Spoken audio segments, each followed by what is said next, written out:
The figure's creator had made Rudolph's eyes glow red instead of his nose.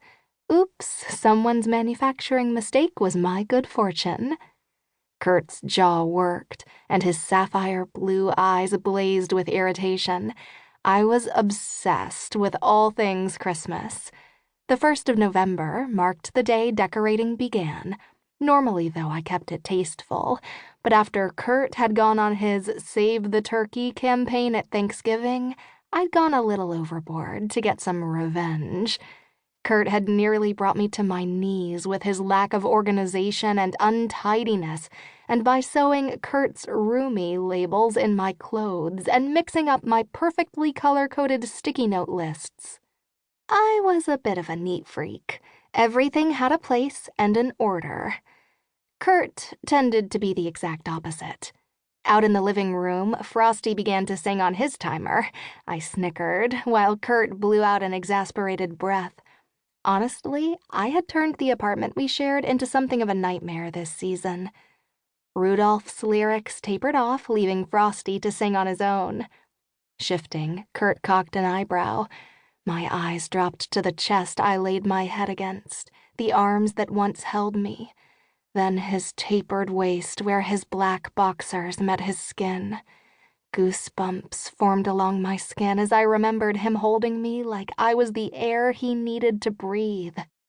Oh, the things he'd whispered as he made love to me. "Sawyer, you make me question everything." And then everything had changed. With an innocent tone and a smile to match, I asked, "So, do you like? I figured you'd want to keep the Christmas spirit going a little longer, at least until New Year's." He threw his hands in the air and walked out. As he turned, the tattoo on his left shoulder caught my attention. It was a bar of music. Reading music wasn't a skill I'd ever needed to learn, so I had no idea what it meant. The one time I asked, he'd pulled away, so I left it alone. From that point forward, Kurt slowly withdrew from me. By the time I'd returned to Orlando, I'd completely lost him. From the hallway, he muttered, Why, fucking why me?" Something about the way he said it, like all this was my fault, irritated me. I pushed the covers aside and marched out of the room toward the sound of him banging around the kitchen. I came around the corner and folded my arms across my chest. You know, I'm not the one who started this war. I still don't have my stuff back. My room is still covered in reverent shit. And, I might add, I still haven't found all the sticky notes you randomly hid around the house. So please tell me, what is your problem? Kurt pulled the milk jug out of the refrigerator and drank straight from it. He knew how I hated that. Little things like that drove me nuts, but I couldn't stop the attraction to him. Insane, total stupidity. He turned to face me as he chugged, eyebrow raised as if daring me to challenge him. I narrowed my eyes at him. We had officially moved to the fighting stage of our little cycle. A weariness came over me. I was tired of whatever this was between us. Get a grip.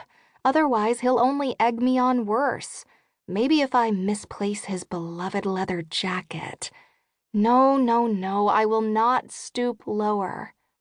He continued to bang around the kitchen after he put the lid back on the jug, albeit crookedly. I ground my teeth when he put it in the wrong spot in the fridge. I was distracted by the muscles in his back as they rippled with tension. Deep breaths. "What are you looking for?" I asked. "I don't know. Something. I can't sleep." "Me either. Wonder why." If I could add any more sarcasm to my voice, I'd be considered overdramatic. Well, maybe I was that anyway, but only when it was warranted, like when a certain Mr. Rockstar needed to be put in his place.